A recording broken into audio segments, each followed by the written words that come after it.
the way I envision these guys having a psychic link with each other.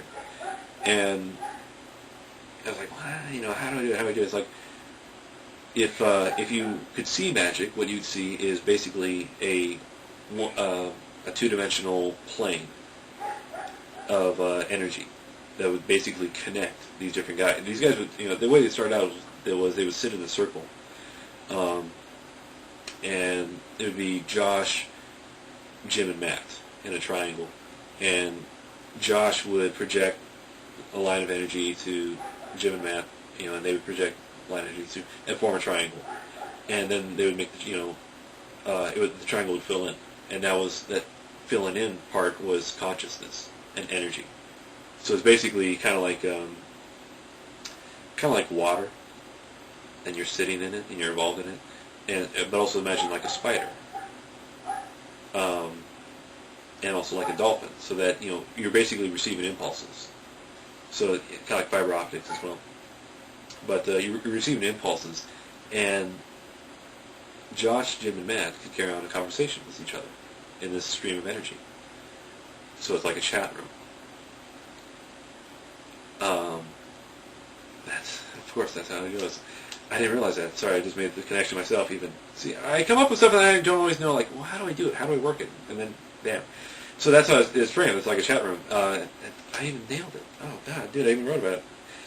Whew.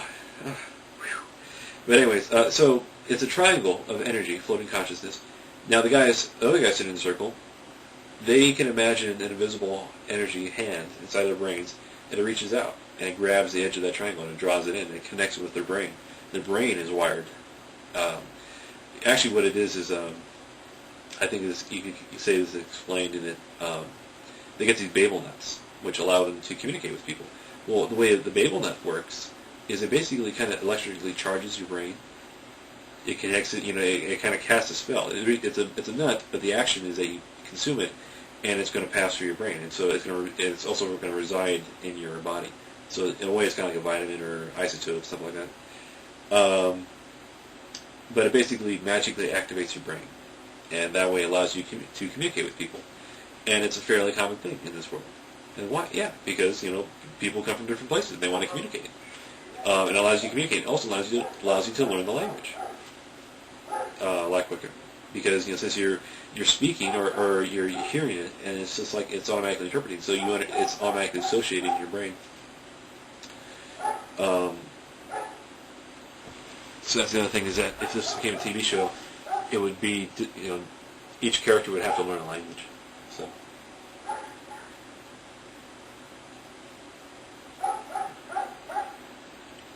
each character would learn a language. They would have to learn a sort of specialty in a weapon.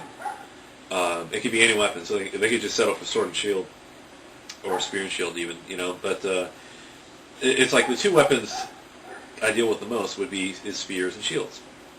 And the reason why is because, well, to hold a sword, you got to be skilled. You got to have, you know, and you got to have some strength. You really got to know what you're doing. But with a spear, well, there's a certain amount of strength you can do, but a lot of times the guy can just toss the shield and use the spear with two hands, and that's a lot easier for the actor. And what I'm telling you, you know, what I'm saying is that if I film this, if this becomes a thing, I would have live battles in a way. You'd watch the battles unfold before your eyes. You know, you just don't know what's going to happen. And yeah, that's what I would want. I think that would just be amazing, you know. And you give the guys rubber weapons. You basically have everybody kind of practice a certain level thing. I think the other thing is that everybody would have a headgear, because you could always digitally remove goggles later on. And also is that you would alter the faces of characters or of actors a little bit here and there. So that way you can use the same stunt people over and over again. And it's just like, well, you add a little mud to their face or whatever kind of thing, you know. Or you know, who cares? You know, I was just kind of like even kind of blur out their faces, because you just don't want, you know, God, this guy's gonna die, you know, and you don't want to like, you know, would the actor feel good to see himself die over and over again? Like, no. So you just blur out their faces. So that's something else to consider. And that's a weird, controversial step to take too. Is that, you know, okay, so the victims are anonymous. These random victims are anonymous, you know. Which, that's an interesting idea. Because they do it to cops. Man. God, I need a think tank. But like I said, so I think of the story as a movie unfolding in my brain. So how would I interpret it? How would I write it out? How would it be interpreted? Because that's the other thing. I have to communicate this idea, this concept, to the people reading. All right, so challenge, yeah. And so hope I can make it. I hope people are reading it. Please read it. Tell me what you think, even if it's like, this is bullshit. Engage me in some sort of discussion. But I think it'd be neat.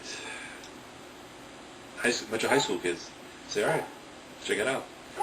There's you three guys, and and then whoever else we start adding to it.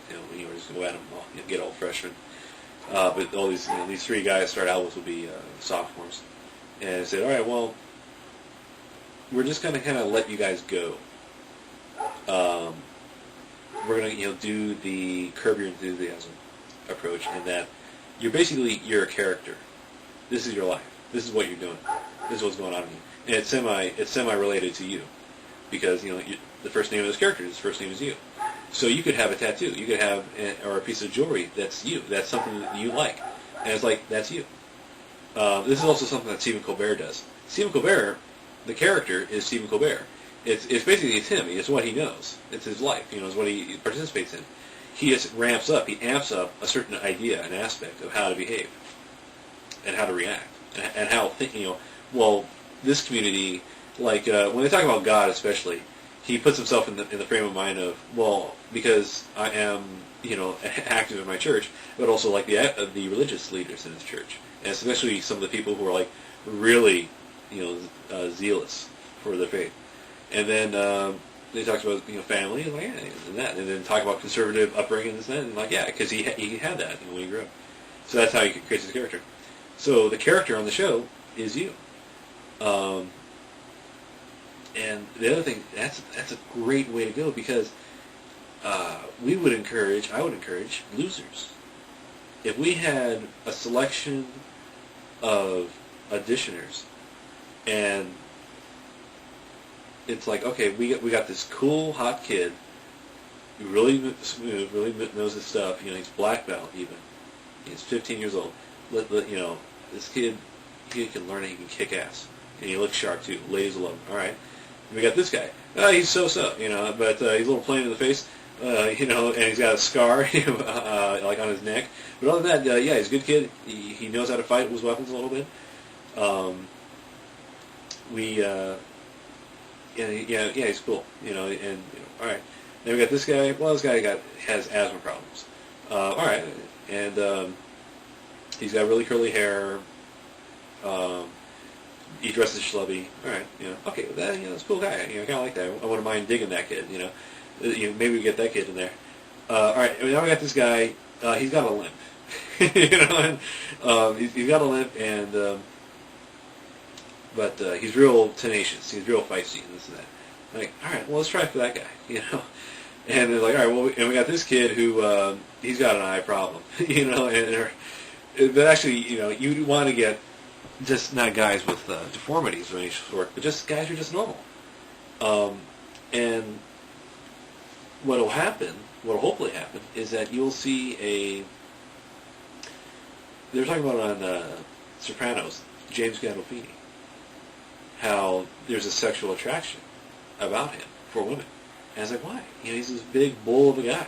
He's a fat guy. He's just kind of misogynist, kind of like, women, I know what women want. And I can have any woman I want, kind of thing. But the thing is, he's a man of power, and he's a man of daring, even. And that's, women, women that come into this environment, his sphere of power and gravitas, they dig it. They get into it. And that's why, some of the women, And you can imagine that's for the other women that were, in the past and stuff like that. So something else, which I'm really skirting it in my story, but I thought, in the next fantasy world I'm writing about, putting my guys into, I'm going to include marijuana.